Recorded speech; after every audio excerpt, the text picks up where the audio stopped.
thank the gentleman. I'll now recognize myself for the first round of questioning. Mr. Getman, Professor, since you were so eloquent in your explanation, I have a question for you that maybe is just because I wasn't a student ever in your class.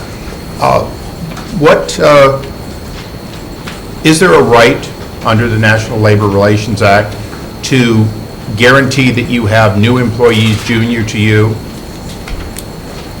Okay. Mr. Solomon, are you discriminated against if you don't become more senior, if there are not new employees underneath you in seniority? Is that a discrimination? In other words, not hiring new people, is that a discrimination against the existing individuals that are working? If no people lose their jobs, if 100% of the people continue to get the same pay and benefits in Everett, Washington, then are they discriminated by not having additional fellow Seattle residents get jobs? That isn't the theory of our complaint, Mr. Chairman. I'm not talking necessarily about your complaint. There's no cause of action if there's no discrimination, correct? You know, you can choose. Right, there's not a violation of so national the choice not to law. invest in a business unfriendly environment is in fact not protected by the National Labor Relations Act. Is that correct?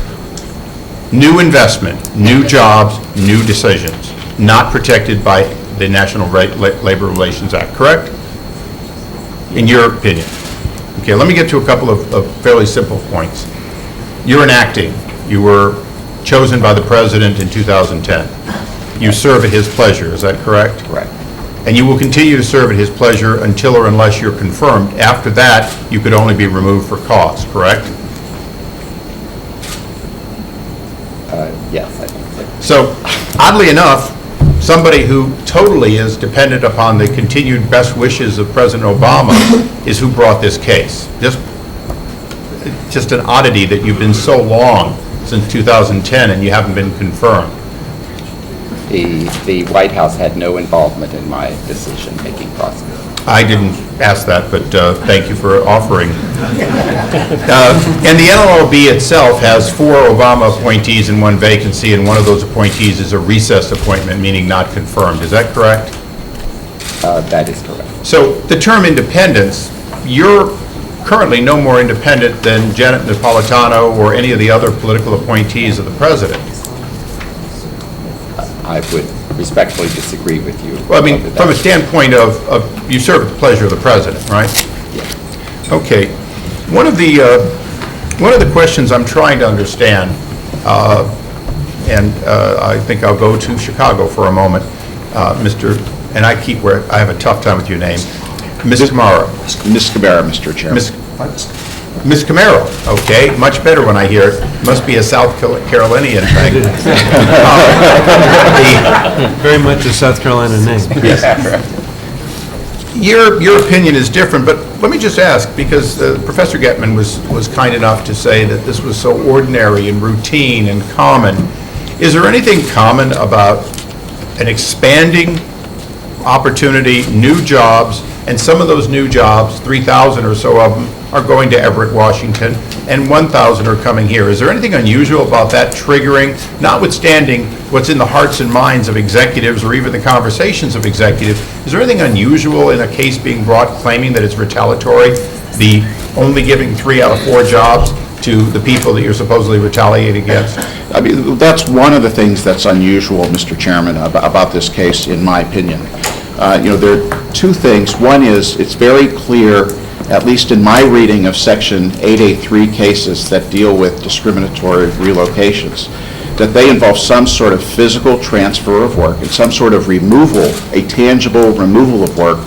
I cited approximately 15 cases with quotes in the written version of my testimony, and right down the line, the cases all talk about taking work from point A, moving it to point B. As I understand the facts involving the respective facilities that are in South Carolina and Washington State, employment is increasing in both places. And it's unusual in that context, I think unprecedented, to have an 8A3 complaint. Thank you. Ms. Raymaker, is there any doubt in your mind if you went and held a vote and voted back in the International Machinist and Aerospace Union and became its president, is there any doubt in your mind that this wouldn't all go away and you'd be just fine as long as you were a union shop? No, and I'm glad you brought that up, because we've had a problem or issues with IM out of Everett, Washington, Puget Sound, the whole area, since we've opened up even as Vaught. When we were a union, there was no support from their union reps. We're union, we're not union, it didn't matter. It seemed to be to us as a worker about the total control of this program versus where it is. They wanted it there, period. Okay, so just a quick follow-up. Your view is that this has nothing to do, even with your choice not to be a union shop, that this is really about people in Everett, Washington wanting to have everything in Everett, Washington. Correct. Thank you. I go to the gentlelady from New York for her round of questioning. I thank the chairman. Since the chairman pointed out that Mr. Solomon was appointed by President Obama, I wanted to also point out that he began his career in the agency as a field examiner in Seattle in 1973. And I understand you've worked for a number of presidents and a number of board members, both Republican and Democratic. Could you be described as a career professional? If you'd like to clarify. I am a career professional. How many presidents have you worked for? I have worked specifically or directly with at least 10 board members, some Republicans, some Democrats, and then, of course, I have worked indirectly with many, many more. And I've served under how many presidents during that tenure? Well, that's hard for me to do the math. But But you've served both Republican and Democratic. Yes, however many we've had since 1972. Okay, great. I wanted to go back to Professor Gatman and give him more time to eloquently describe the points that he was making. And you pointed out that this transfer, that any transfer for legitimate reasons, for wanting to go to historic Charleston, whatever the reason, was totally legitimate. But if you are transferring in retaliation because of the constitutional right that is protected by law, the right to protest, the right to bargain, that is not acceptable. And as my colleague, Mr. Kucinich, pointed out in his opening remarks with his direct quotation, Boeing officials, even the top Boeing official, has made it very clear that this was an act of retaliation. And I'd like you to clarify more, what role does South Carolina's status as a right-to-work state, or as a beautiful community, or as a wonderful place to visit, what did that play in the complaint issued by the NLRB, and explain the case more, that it was really because of the retaliation, which is a protection for all Americans, for a protection for all workers in any capacity. So I wanted to give you more time to explain your position. Well, thank you for the question. First, I want to point out that the role of the General Counsel is limited. He or she is not supposed to take into account the wonders of South Carolina or the beauty of Washington State either. The role is limited to enforcing the National Labor Relations Act and to enforcing Section 8A3. And I have been a student of that for close to 50 years. And as I indicated, and you properly stated it, the whole point of Section 8A3 is employers can make decisions on any basis that they want. That's no business of the General Counsel. But if they're doing so to punish people because they went on strike, that is a violation of the National Labor Relations Act. Maybe that's not the reason they so acted. That will come out during the process. I must say the General Counsel has cited, or the acting General Counsel, has cited numerous statements which seem to support the allegation. It does seem to me that if I were the General Counsel of the National Labor Relations Board, I would feel compelled to do what he did and issue a complaint. When you talk about strikes, I know a very famous strike happened in New York, in the district I represent, the Triangle Shirtwaist Factory. After there was a fire, all the doors were locked, well over 200 women were killed, and there were strikes saying we should have safe working conditions. And I remember reading about the strikes that said we should not have child labor laws, and people criticized people. They shouldn't be doing that. Now it's an accepted value in our country. So, Mr. Solomon, I'd just like to ask you, as we're struggling to recover from the Great Recession, the worst since the Great Depression, do you believe that the enforcement of the NLRA is good for the middle class and good for the values that have helped build this country? Your comments, please. Most certainly, Congresswoman. The National Labor Relations Act was passed by Congress in 1935, having come out of a greater depression than we have just had. But the Congress believed that protecting workers and giving them a voice was good for the economy. And if I may, I would like to read from Section 1 of the National Labor Relations Act that was passed by Congress. It is declared to be the policy of the United States to eliminate the causes of certain substantial obstructions to the free flow of commerce and to mitigate and eliminate these obstructions when they have occurred by encouraging the practice and procedure of collective bargaining and by protecting the exercise by workers of full freedom of association, self-organization, and designation of representatives of their own choosing for the purpose of negotiating the terms and conditions of their employment or other mutual aid or protection. Thank you. The gentleman, Mr. Gowdy. Thank you, Mr. Chairman. Mr. Solomon, I want you to assume that a customer told Boeing that because of work stoppages, they were going to find another supplier for airplanes. Can Boeing consider that? I can only decide a case based on the investigation and the facts of that case. Mr. Solomon, I've got a very limited amount of time, and I'm sure prosecutor to prosecutor, you can appreciate the fact that I'm going to need a yes or no answer, and then you can explain it if you want to. A customer told Boeing that because of work stoppages, they were going to find another supplier of airplanes. Can Boeing consider that? A company can consider many things, Congressman. Can they consider the fact that they're going to lose customers? I can only tell you what the theory of the complaint is. The facts will come out at the hearing.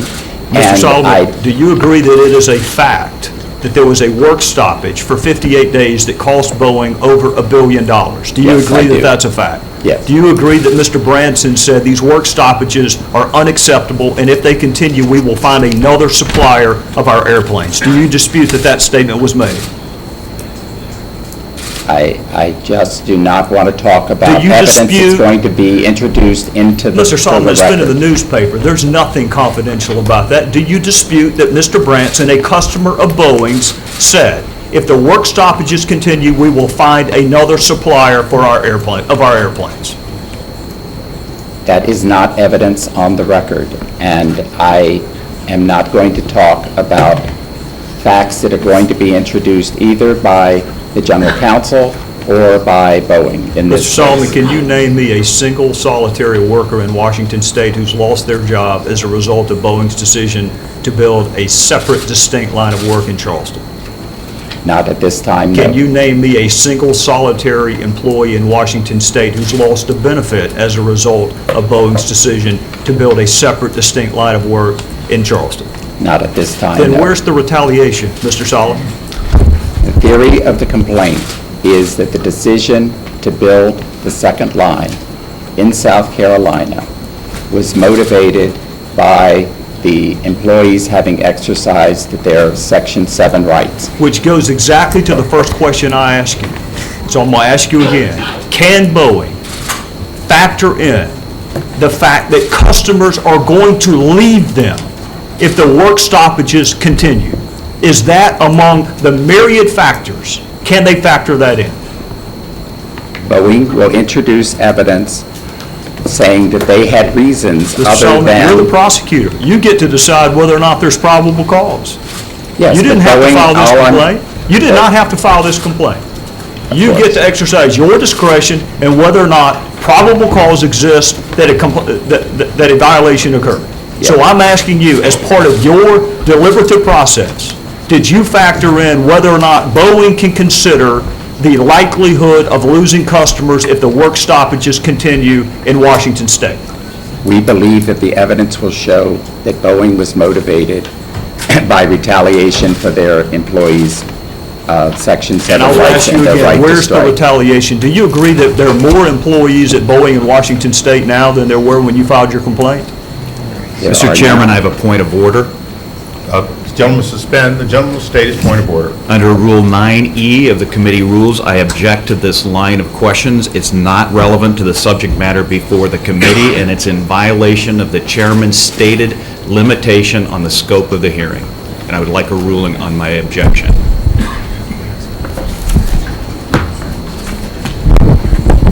The chair will rule. The line of questioning, as the chair interprets it, is about the gentleman's decision process leading to an action already completed and is not work product related to any pending case or prosecution. The gentleman is not, his point of order is not accepted. The gentleman may Mr. continue. Chairman, I have a further point of order then. Gentleman will state his point of order. Mr. Chairman, a prosecutor who is in charge of determining probable cause and then overseeing the eventual prosecution of a claim does not waive any work product or attorney-client privilege to the client that he or she represents, and therefore the chairman's ruling is inappropriate and in violation of Rule 9A. And I would like to have a ruling on that objection as well. I rule it not correct. Mr. Solomon, I said I'd return to the question if we got into this situation, so if you don't mind briefly, I'd like to. We had agreed that that which was public, now if you're not aware of it being public, you certainly can say that, that which was public was acceptable. That which was already part of a decision you had made, but not directly a strategy. For example, if Mr. Gowdy were to ask you how you plan to discount that possibility, or whether that was a major factor, minor factor, how you were going to present it as a factor, that would be in the line of future work. My understanding, and hopefully you'll acknowledge, those things which you already know and were part of your decision process, or those things which are public or discoverable, in other words, entitled to be discovered by Boeing, would be considered to be reasonable to be asked by that. Do you still agree that that's within the bounds of this? I think where we part company is that I do not plan to disclose what's in the investigative file, and regardless of what's in Because that's not the- discoverable and already discovered by Boeing? Correct. So they're not entitled to know what you're going to present? That is correct. Okay. And right now, as we are sitting here, the parties are engaged in subpoena issues and disagreements over documents and information being exchanged each has asked others. And you have my total support if, in fact, it is subject to ongoing debatable discovery. We do not intend on preempting that discovery. One last question, hopefully we'll get back to Mr. Gowdy. You are the foremost expert on whether or not, at your agency, whether or not something is part of consideration. We're not asking, I don't believe, for anything that would say, isn't it true that if you found this, then you shouldn't have brought that?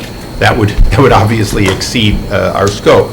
But if something is within the bounds of consideration, part of it, and does not dissuade the fact that some other action could cause an action, it would seem logical that you would be answering those questions. Can you agree and attempt to give an answer to Mr. Gowdy as to whether what I think you're saying, which is, yeah, it's one of the considerations, but it's not part of our structure of the case, meaning, yes, they're allowed to consider that, but no, that's not the basis. In other words, elimination, that's not why we brought the case. We didn't bring the case because they had a right to do that. We brought the case based on the items which you have previously stated.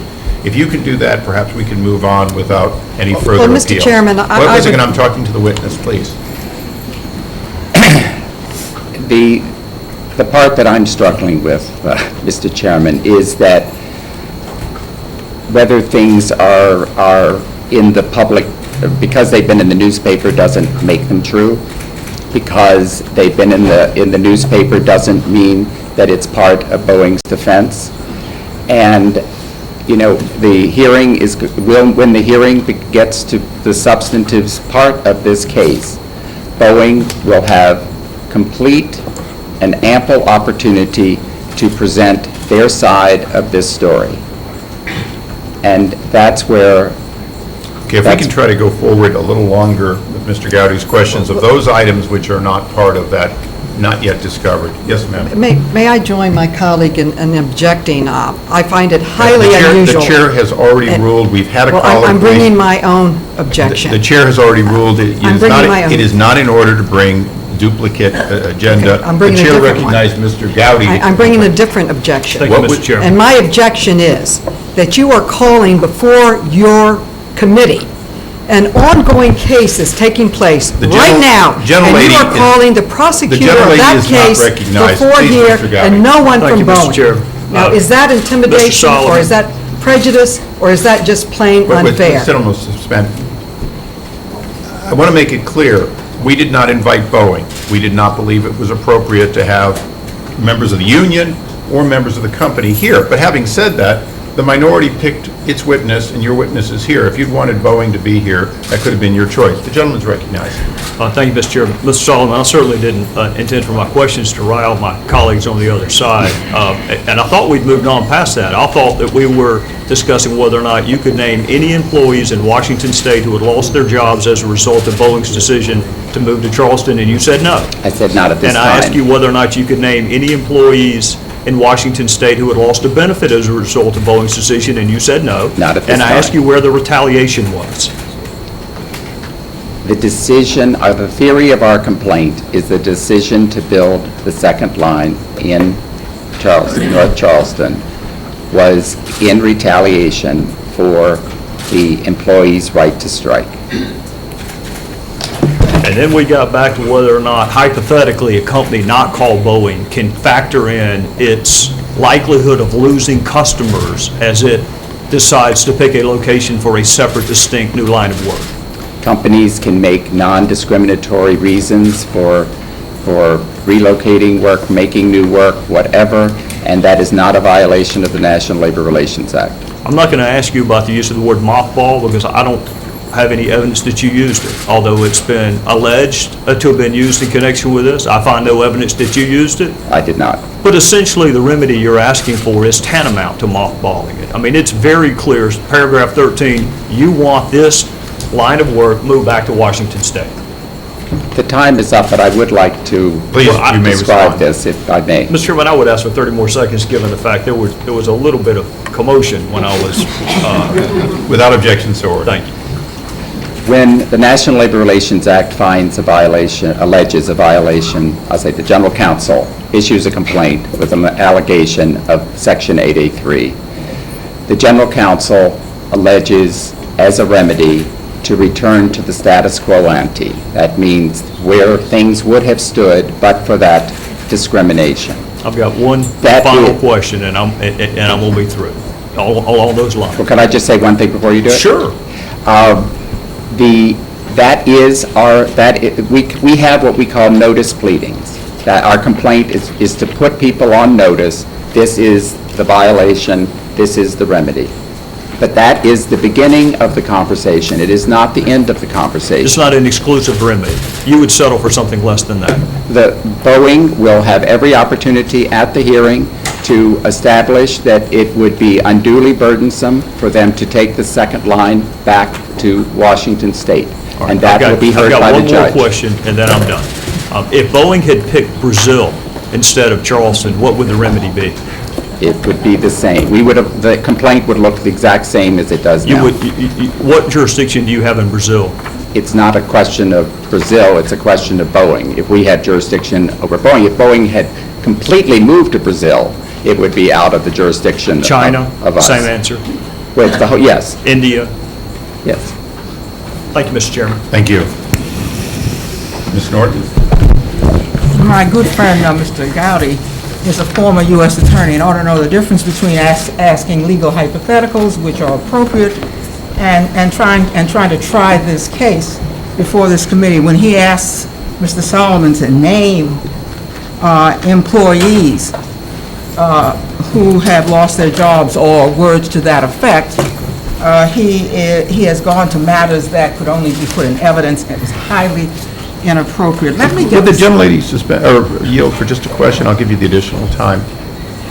Not being as knowledgeable as all of you prosecutors here, isn't it true that normally a case begins by displaying facts not in dispute, and that's normally the beginning of a case, and that would apparently likely be a fact not in dispute, and that's what I thought. What would be the fact not in dispute, Mr. That Chairman? no one had yet lost their job, nobody has lost their job. I don't know if that's in dispute or not, Well, Mr. the Chairman. gentleman seemed to be asking and getting Yeah, an well, he was answer. asking what he had heard in the newspapers. You don't know what is in dispute because there is no record in this case, Mr. Chairman. And you have said that you will, in fact, protect the process, and that's all I'm trying to do. In fact, I'd like to get, my questions go to process. First of all, I'd like to congratulate the lawyers in the case, because while there have been shrill complaints to go to remedy, to go to motivation, I found your testimony, Mrs. Nara, your testimony, Mr. Getman, to be both lawyer-like. In fact, they educated me. But let me give you a hypothetical, because I do think a legal hypothetical is always allowed. This case is nothing at the moment. No record, nothing. It could be found in favor of those who want the work in South Carolina. It could be found in favor of those in Washington. And I have no idea, particularly when reading your testimony, which was like briefs, as to how this could be decided. This is difficult, these cases involving capital investment. Now, let me give you this hypothetical. We know this case might go to the National Labor Relations Board. So, the whole board that's supposed to hear it has not heard it. There's no record for them to hear. It could go to the Court of Appeals. It could even go to the Supreme Court. I agree with you, Mr. Missamara. Times have changed. Nobody, in fact, in 1933 had in mind this set. And that's a question for Congress to consider. What do you do when the economy changes in this way? It got me to thinking about that. But let me ask you this. Suppose we were now before the board or the Court of Appeals. And those hearings go on for some time. And in the middle of those proceedings, a committee of Congress called Mr. Solomon or other counsel before the committee. In your judgment, as members of the bar, as officers of the court, I ask you, would it be appropriate for this committee in the middle of proceedings of the board, the Court of Appeals, to summon, whether voluntarily or not, counsel who are engaged in their business before one of those bodies? Mr. Missamara. Yeah, my mother actually taught me, if you ever receive a congressional subpoena, you should comply with it. Mr. Missamara, then you better listen to my question. It said either voluntarily, because you wanted to avoid, of course, the unseemliness of a subpoena, or by subpoena. So do not take the subpoena as a member of the bar. I would hope you would respond to a subpoena. I'm asking you about the appropriateness, as you well understand, of asking counsel in the middle of proceedings before a court of law to come before a political body. That is my question, Mr. Myra. Yeah, and my response, Representative Norton, would be this. I know that the committee has many, many lawyers that focus on separation of powers. I've spent almost 30 years studying very hard and having a great deal of experience. I have only 5 minutes. You see, these other people have taken more time than they were even allotted. Sure. I'm just asking you, is it appropriate? You're a member of the bar. Is it appropriate in the middle of the proceedings before the Court of Appeal or before the board for a committee of Congress to have a counsel come here? Yes or no, sir? Yeah, my response, Representative Norton, is that is not an area I've spent 30 years focused on major business restructuring. I've not spent 5 minutes focusing on the appropriate response if you get a congressional subpoena. All right, but of course, we're not talking about a subpoena necessarily, but I respect what you say, you're not sure there. Professor Getman, you spent 50 years looking at these matters. I wish you wouldn't have pointed that out. You pointed it out, Professor. Good point. I'm very concerned about the appropriateness of this hearing. In fact, that's the reason that I'm here. I want to point out quickly that everything I've written, I've always been critical of the National Labor Relations Board at some point. So I am far from a flunky of the board. But on the other hand, I believe that the board plays a vitally important function, and that in any effort, whether intentional or not, that would tend towards intimidation of the board in its function of protecting the rights of workers seems to me to be a terrible mistake, no matter how popular it may be. And I really want to defend the board for probably the first time in my life and say that the board's processes that are underway are legitimate, and I think it's inappropriate to engage in any effort which looks as though it might interfere with that. We thank the gentleman. Mr. Farrenhold. You're going to cut me off when you gave Mr. Gowdy extra time, when you yourself have interrupted people I'm who were doing trying questions. to move this along because at 2:30 the governor will be here. I'm doing the best I can. Heaven forbid that we not be. Thank you, our gentlelady. questions before the Mr. governor. Farrenhold. Thank you very much, Mr. Chairman. I'm going to try to keep this in deference to the subject matter more at the 30,000-foot level than in the weeds. I did have just a quick personal question for Mr. Sullivan. I noticed you were from Seattle, or you started your career in Seattle? I started my career. How I'm much from time did you Arkansas. spend in Seattle? How much time did you spend in Seattle? I was about 2 years total. Okay, so it'd be fair to say you probably still have some friends there? Yeah. All right, let me visit a little bit about this.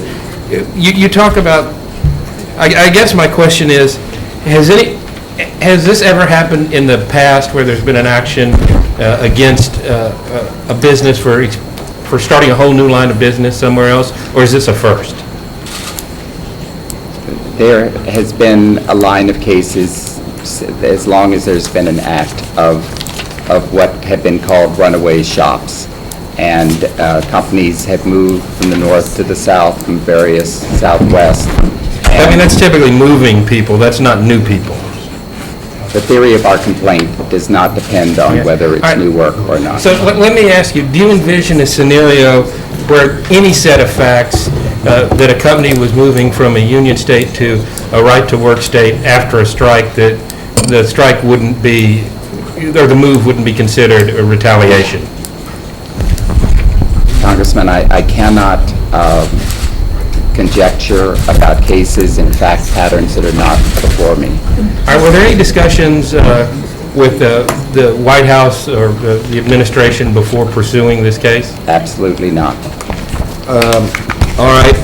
Now, we're focused in this country right now on putting people back to work and getting jobs, be they union jobs or non-union jobs. We've got unemployment at over 9%. Do you think that this case and the uncertainty that it creates, not just with Boeing, but with other businesses looking to expand, might have a chilling effect on creating jobs? Congressman, the National Labor Relations Act applies to big companies, little companies, whether the impact would have been $750 or $750 million. I have to issue complaint if I have reasonable cause to believe that the National Labor Relations Act has been violated. And do you think the amount of delay that these cases typically run for years, again, do you think the delay might have an effect on companies and creating jobs and the amount of time and money that it's costing to do it? I would answer that question by telling you that I was a reluctant issuer of this complaint. I wanted it settled. I thought it was in everybody's best interest to be settled. The parties have a long-standing relationship with each other, going in the past, in the future, and I would have preferred them working this out. All right, let me ask Mr. Miscamara a second. You heard Mr. Solomon say that this is kind of the ordinary course of business. In your practice in this area, would you consider this to be unique or unprecedented, this case? Well, I think there are two things maybe that one would consider unique. One is very few companies have $750 million sitting around, and that's one of the problems when you have a process that is so protracted in these cases. I do think on the theory of the case, I think it's very unusual, and I disagree with Professor Getman on this. Section 8A3, which is the basis of the runaway shot claim, prohibits discrimination in relation to terms and conditions of employment. Okay. And I'm not aware of any precedent that suggests an investment decision could be I'm sorry, I'm just about out of time. I have one more question for Mr. Solomon. Would the decision have been the same to prosecute this if they were moving from Washington, say, to California or another state that wasn't a right-to-work state? Under these same facts, yes. Okay, thank you. Gentlemen, would you? So if they move between two unions, the same union in two different locations, it would still be retaliation? If it was all international machinists? Well, I don't think machinists would have brought a charge if it was going from one So if the machinist plant machinists to win, there's another. no problem. If the machinists feel they're losing, then we have a potential problem, is what you're saying. In this case, it was machinists to a non-union facility, and we So say again, that- as Ms. Remaker, the union set up a failure, treated them badly, they voted the union out, and the reprisal is that they brought this claim for your reluctant consideration. that is a charge that's been filed yesterday Thank with you. us. Okay. I'd ask unanimous consent my letter to you, Mr. Solomon, be placed in the record only because it cites some of the constitutional issues of why we're here and why there is an independent oversight responsibility. Without objection, so ordered. Mr. Kucinich. Thank you very much, Mr. Chairman. In looking at the National Labor Relations Act, Section 8A, it describes unfair labor practices. It shall be an unfair labor practice for an employer to interfere with, restrain, or coerce employees in the exercise of the rights guaranteed under Section 7, and then it goes on to spell out other violations. I want to, for the purposes of an instructional exchange here, Mr. Solomon, so it is illegal for any employer to make coercive statements to their employees. Yes. Is it illegal for employers to threaten their employees? Yes.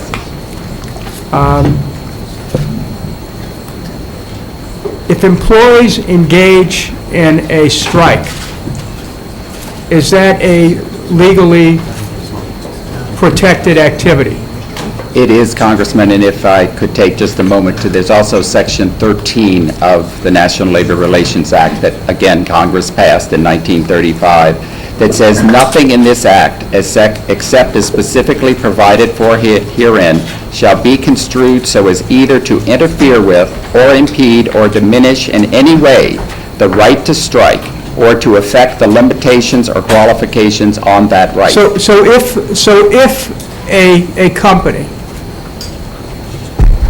threatens its employees for engaging in strikes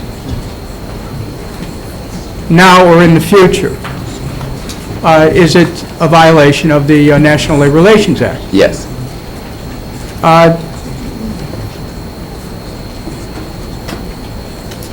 Now, Professor, you said that officials of Boeing have confessed to violations of the law in this regard. Did you not say that? I said that's what I get from the statements included in the complaint. That one can always say maybe they could explain it, but on the surface, there seems to be a very powerful case along the lines that you were suggesting of attempting to intimidate and of retaliation. Yes. So,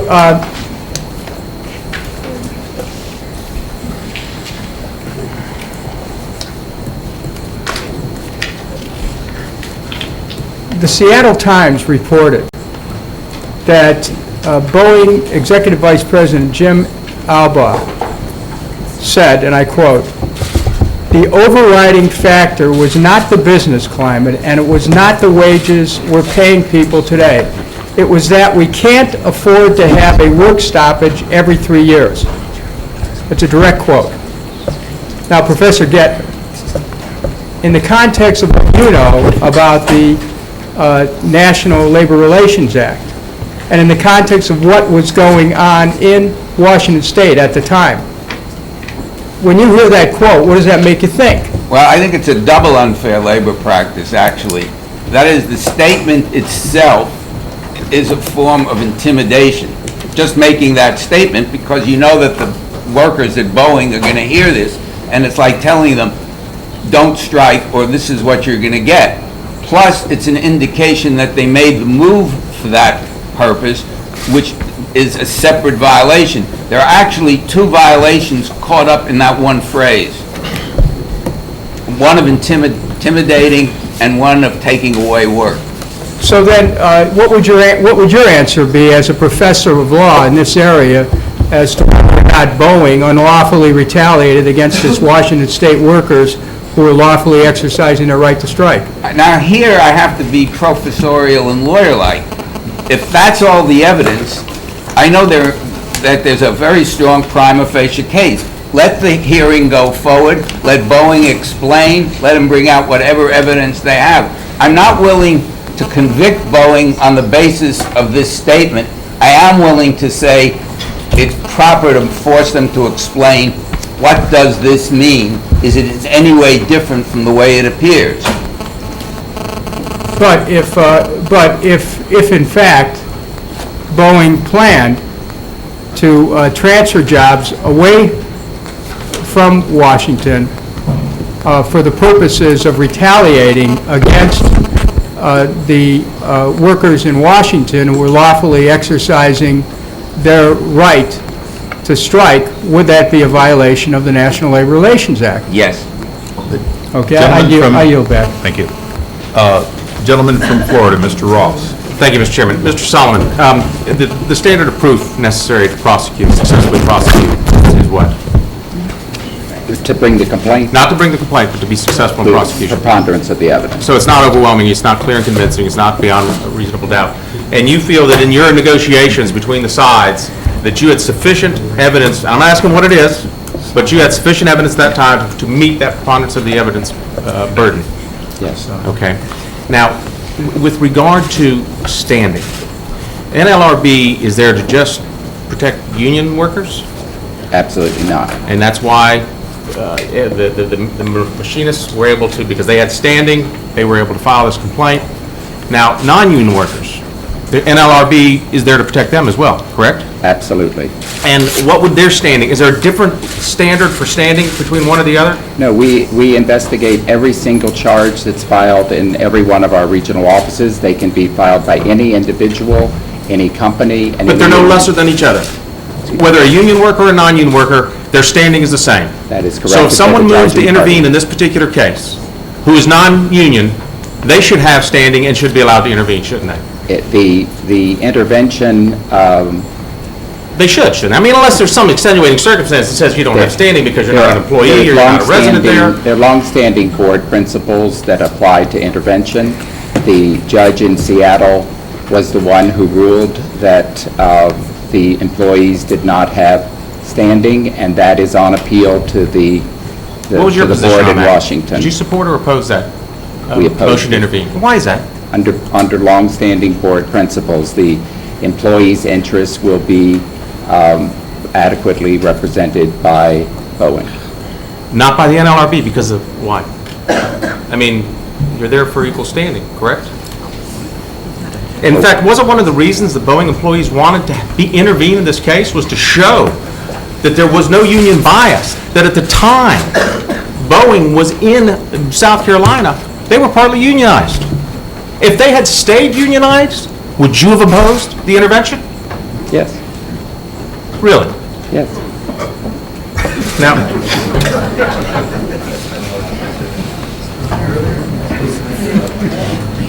with regard to your remedy, Yes. and I know you've stated, in fact, you've stated rather strongly in your complaint, I guess on page 7, that you seek as your remedy to have the Dreamliner project removed from South Carolina and taken to the great state of Washington. Correct? We asked for the second line to be Which, taken back from and Seattle. as a matter of fact, the only facility here is a Dreamliner But facility. as I said, Correct. Congressman, No, this no, that- is the status quo remedy that is always sought by the board in an 8A3, and it begins... But you don't have to seek that discussion. remedy. You have autonomy. You don't have to seek that remedy. Now, what I'm saying is that how can you say in your statement that we wish the South Carolina workers no harm, and even your office go to painstaking lengths to say, hey, we don't want to put people out of work in South Carolina, and yet adamantly allege as your sole remedy to have the removal of that facility from South Carolina? Can you reconcile that?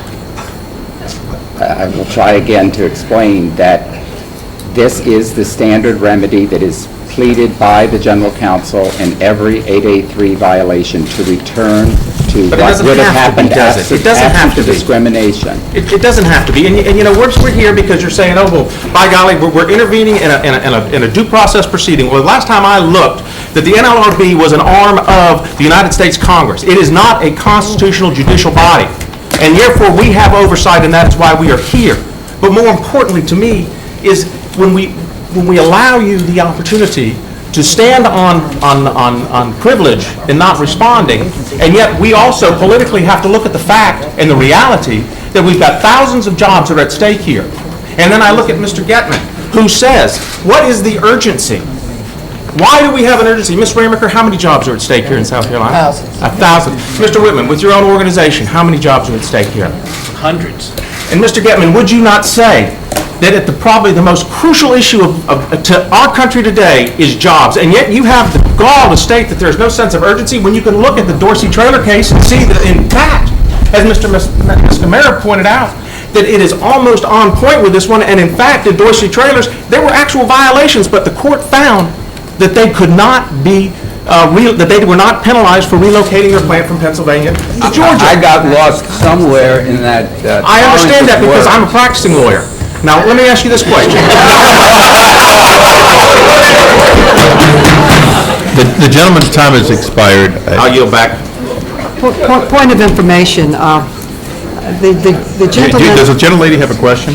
I have a corrective point of information. Well, I'll entertain your comment, but there is no such thing as a point of information, please. But the gentleman stated that the NLRA was an arm of Congress. It's totally separate and independent. I just wanted to get that information. Well, Point of correction. I believe the gentleman's statement that it was not part of the other branch, the third branch of government, was correct. At this time, I'd ask unanimous consent that the quotes, the entire quotes by the gentleman, Mr. Alba, be placed in the record. Without objection, so ordered.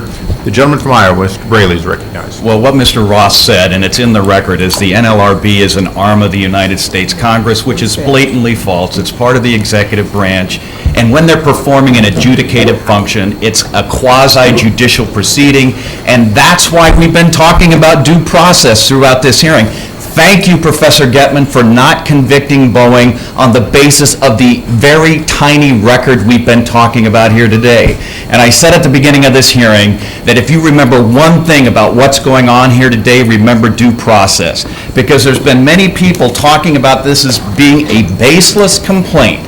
Well, folks, if you remember anything about due process, think of all those Western movies you've seen, where a posse has cornered a horse thief, and somebody in the posse says, let's hang him. And the sheriff says, no, let's give him a fair trial, and then we'll hang him. That is not due process. And we are not here today to substitute our judgment for the NLRB, and that's what's wrong with this proceeding. Now, since Mr. Kucinich brought this up, let's take a look at the statement by Mr. Jim Albaugh that was made on March of 2010 to the Seattle Times. Can we play that now?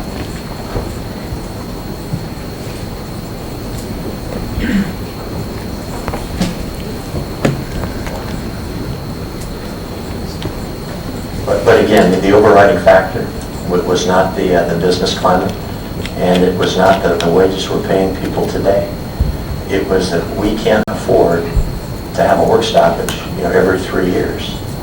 We can't afford to continue the rate of escalation of wages as we have in the past. Those are the overriding factors. Would the gentleman yield? Now, Mr. Solomon, Would the I only gentleman have yield? 5 minutes, Mr. Gowdy. I'm and I happy- want to complete I'm happy this. to stop the clock. I will not yield. Will you put I the will not remainder of the yield. document in evidence under the rule of completeness? You have an opportunity, Mr. Chairman, I would ask for order. I would advise the gentleman that by unanimous consent, the entire document is in the record. We will also post the entire video on the website. The gentleman may continue. And can I have all of my time You have all your reinstated, time. Mr. Chairman? One of the things that we do back here real well is they actually stop when that kind of stuff starts, so they'll continue as you now continue. Great. Now, one of the things that we know, Mr. Solomon, is that there is a huge difference in the law between discrimination and retaliation, and I want to make that clear as well. Because if you are discriminating against an employee on the basis of race, religion, sex, gender, some other protected classification, that's a violation of the law. And yet, if you retaliate against that employee because they engage in the process of protecting their rights by filing a complaint, that is a separate and distinct violation, is it not? Correct. And so when you are bringing a charge against Boeing for retaliation, that has nothing to do with the underlying action, but whether in fact this video and other evidence you plan to present at that hearing will provide a legitimate basis to prove that Boeing took the action it did because of a desire to retaliate against protected employees. Isn't that correct? That is correct. Now, Ms. Gamarra, you had a great comment in your statement, and you said there is not yet an evidentiary record in the Boeing case. And that's really part of the problem is here today, is it not? The process certainly contributes to the problems that everyone's talking about. Right, and you, in fact, made the comment that you greatly respect the members of the board, the acting general counsel, and others employed at the agency, a fact that is apparent, or a feeling that is apparently not shared by some of my colleagues. But one of the things you mentioned at the conclusion of your wonderful appellate brief, which has 79 footnotes, I believe that's a new record for an opening statement, Mr. Chairman. It was eloquent and well-argued. You happened to mention the Dubuque Packing Company case. And my wife grew up in Dubuque, Iowa, in a working-class home built by her father just down the street from the Wallert family mansion that owned the Dubuque Packing Company. Now, is the Dubuque Packing Company in existence today? I don't know the answer to that question. It is not, sir. It is gone with the wind. A company that used to employ 3,500 employees, pay a payroll of $20 million in the 1960s, and Mr. Chairman won the gold medal for the best canned ham at the California State Fair in 1960 and 61, a fact I knew you would appreciate, is gone. And that's what the National Labor Relations Board is all about, is protecting the rights of workers and employers and providing a fair process. Now, that process may take too long, and I wouldn't disagree with you on that, but we know that people like Judge Marriage in the Northern District of Virginia were successful in significantly decreasing the amount of time it takes to process contested cases if they really put their mind to it. So rather than complain about the length of time and the burden on the employer, why not just improve the process so that it's fair and more responsive to the needs of everyone? The gentleman can answer briefly, but his time has expired. Yeah, the only thing that I would say is there are also issues that I and others think are significant in relation to the interpretation of law and the remedy being sought in the case. Right. Thank you. With that, we go to the gentleman from South Carolina, Mr. Wilson. And would you yield for just a quick moment? Certainly, Mr. Chairman. Thank you. Mr. Solomon, since we discovered that everyone seems to be citing this video, both in print and writing, would you agree to try to get the entire testimony on your website? We've discovered that only the one line being quoted here and not the rest of this gentleman's comments are on your website. Would you attempt to make that record complete on your own website for information purposes? Well, Congressman, I think that what is on our website is what is quoted in our complaint. That is, again, just notice pleading, and I would respectfully say that all of this is going to come out at Okay, the so if you're hearing. declining, I will say that the House's website at the Oversight Committee will have the entire interview with all of its various offsetting lines that I'm sure Boeing will bring up in their defense. The gentleman is recognized. Thank you, Mr. Chairman, and Ms. Raymaker, I want to thank you for your courage of being here today. You provide a human face of what I believe this is about, and that is, as you indicated, denying your ability to have a job, your ability to choose your job. I want to thank you for pointing out that you're talking about possibly 3,800 jobs, 3,800 families could be affected. Actually, it's really 9,000 jobs with construction and suppliers throughout the state of South Carolina. I want to thank you, too. My colleagues need to know that the facilities are in place. A 1.1 million square foot facility has just been completed. There are other buildings. These buildings can only be used for aircraft manufacture. And as the Seattle Times editorialized on Monday, the money's been spent, over $1 billion by Boeing, by the people of South Carolina. And Mr. Whitman, I want to thank you for your efforts of giving opportunity to the people of South Carolina for jobs. Can you tell us what these jobs are and what is the pay scale? We supply a broad spectrum of jobs in response to Boeing's needs for contract staffing. We have people who monitor safety, part of the safety program there, all the way through graduate engineers. The pay scale is anything from $15 to $55 an hour. And so these are great opportunities for the people. They are. These jobs pay well above the local average. And again, we're a contract agency, but we also provide an entry point for many people to join Boeing as full-time regular employees. And that happens all the time. And we have, sadly, record unemployment in South Carolina at this time. We do have record unemployment. I can tell you, for any time we post a job, we have literally hundreds of people apply for every single job that we post out there. Sadly, they're not all qualified, but that's the state of things right now in the market. And Mr. Solomon, the people of South Carolina, a huge majority, have really been shocked at the level of influence and power of unions in our country. Earlier this year, a union out of Washington sued the governor of South Carolina for comments that she made in support of the right to work law. And I'm just a real estate attorney, but I was startled. I thought we had free speech, and I really thought that public officials could make statements that they believed. But she's being sued, her right to speak. And then sadly, earlier this year, you announced that you would be suing the people of South Carolina, or could, along with Arizona, Utah, South Dakota. Each one of these states had a referendum last year to amend the Constitution to provide for a secret ballot. Of all the states that I mentioned, I'm very proud. South Carolina was number one. 86% of the people of our state voted to have secret ballots, Democrat and Republican. And it's just shocking to think that such a lawsuit could be filed. And then we're here today, where I've been working on economic development all my life. It never occurred to me that the federal government could intrude and deny jobs to the people of our state. What would you say, what advice do you have to people who are, the 1,000 people who have already been employed, the thousands more that may be employed? What advice do you have to them as to what they should do in the future? Well, I think that, Boeing is free to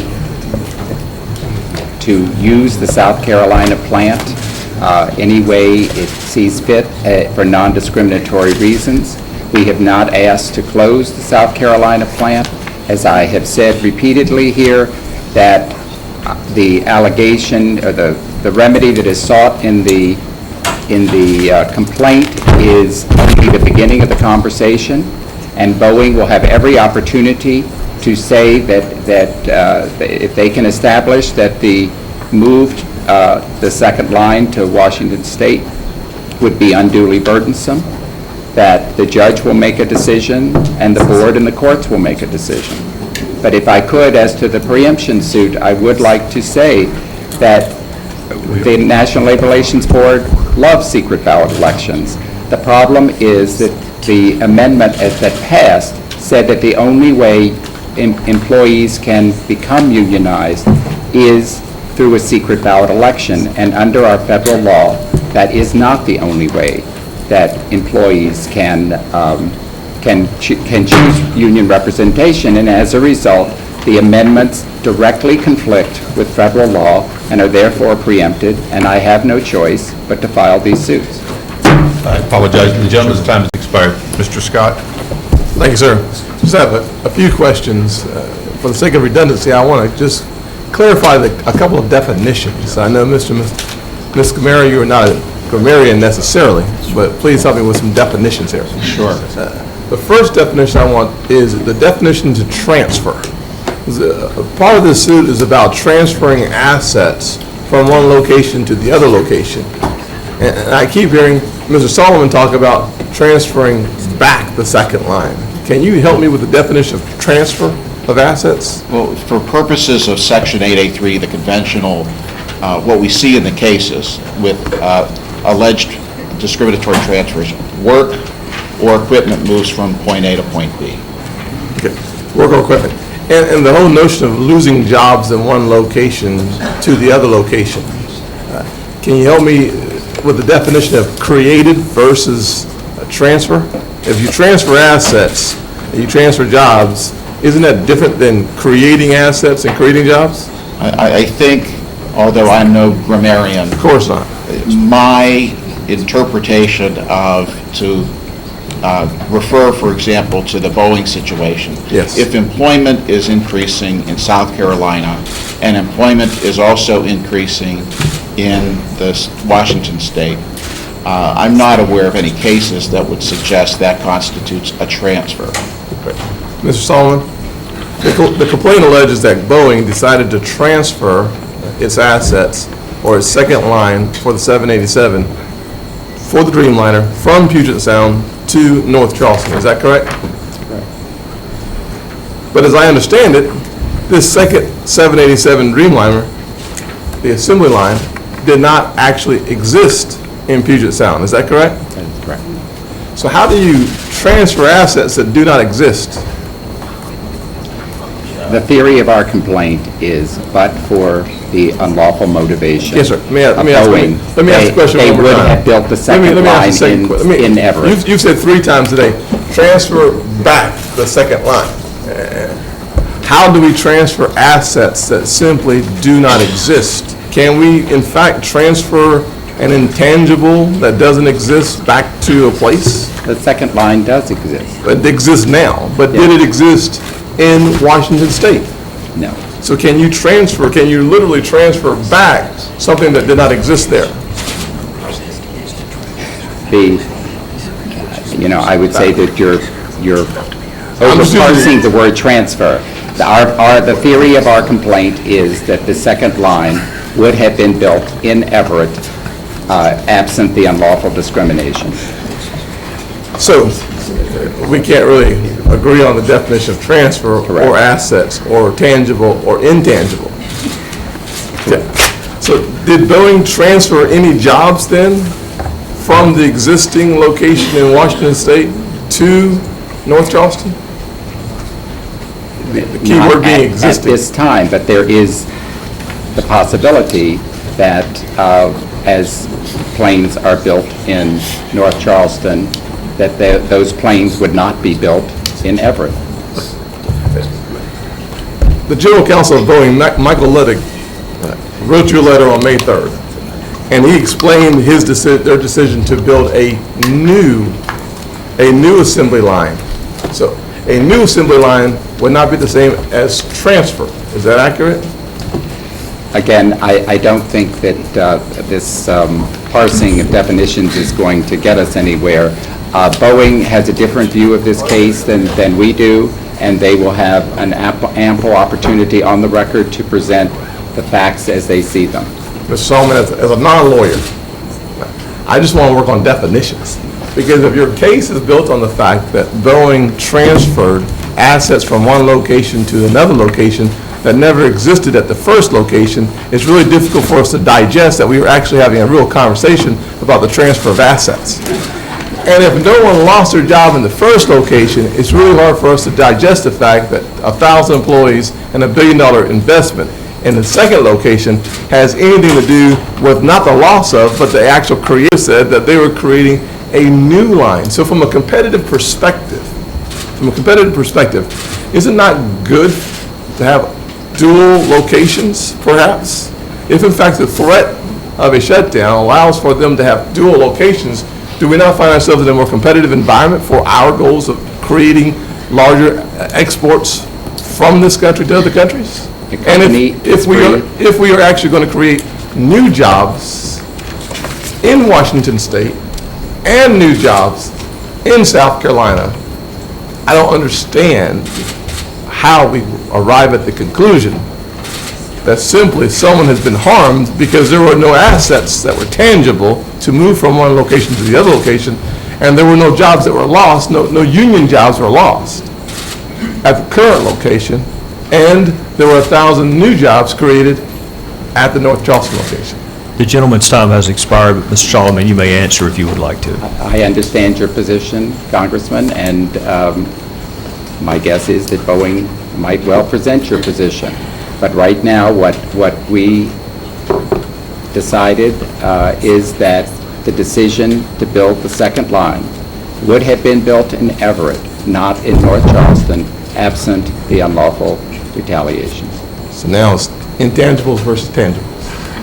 Thank you, Mr. Regrettably, the gentleman's time has expired. On behalf of Chairman Issa, I want to thank all the members of the panel for your patience, for your time, for helping shed light on what is an important issue to everyone on the dais on both sides.